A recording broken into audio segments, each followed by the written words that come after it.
आखिरी बार मॉस्को देखने के बाद मैंने अपना कैमरा और आंखें बंद की और सोने की कोशिश करने लगा, लेकिन मॉस्को था कि मेरी बंद आंखों में भी नजर आने लगा। मेरी आंखों के सामने मॉस्को के वो सारे ही लम्हे चल रहे थे जब मैं पहली बार रशिया आया था। मुझे वो लम्हा याद आ रहा था जब उमर ने रूस की पहली बारिश में भीगने के लिए सोवियत यूनियन के दौर की एक पुरानी इमारत के बाहर टैक्सी रुकवाली थी। मुझे वो रात भी याद आ रही थी जब चंद लम्हों के लिए मैंने रूस में पहली बार काम किया था और मैरिया मेरे किसी काम के लिए रेलवे स्टेशन से बाहर सेंट पीटर्सबर्ग शहर में कहीं गई थी। मुझे रूस की लेडी डॉक्टर के साथ की गई वो सैर भी याद आ रही थी जब लिलिया हमें पानियों के उस शहर में ले गई थी जो रशिया का वेनिस था और जहाँ पानी ही पानी था। मैं रूस की ट्रेनों में की गई वो सैर भी नहीं भूल पा रहा था जब हमने ट्रेन की खिड़कियों से बाहर रूस की झीलें, दरिया, नहरें, जंगल और रूस के छोटे बड़े कस्बे और शहर देखे थे। मुझे सेंट पीटर्सबर्ग शहर का वो दरिया नेवा भी याद आ रहा था जिसकी हमने एक बार नहीं बल्कि कई बार सैर की थी और जिसके किनारों पर बैठकर हमने रूस के आसमान पर उतरी हुई सफेद और नीली रात देखी थी।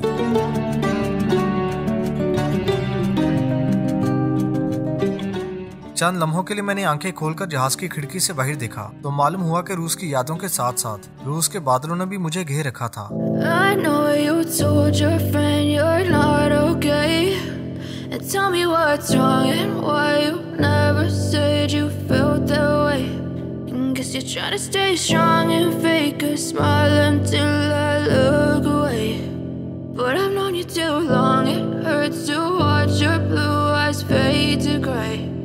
As you fade away,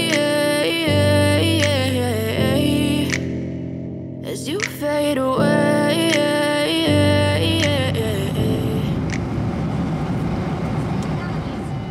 अब मॉस्को बहुत पीछे रह गया था और हम रूस के ही एक और शहर के ऊपर से गुजर रहे थे। हमारा जहाज रूस के जिस शहर के ऊपर से गुजर रहा था इसके मनाजिर कुछ ऐसे हैं।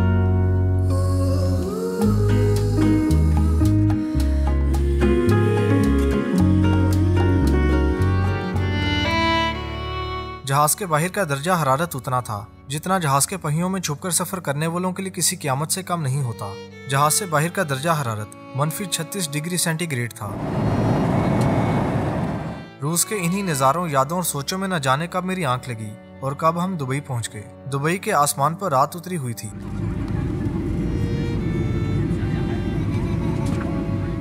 चंद घंटों के बाद एक और जहाज ने हमें लेकर पाकिस्तान के लिए उड़ान भरी। जहाज की खिड़की से बाहर रात के गहरे अंधेरे थे जो सारी रात हमारे साथ दौड़ते रहे।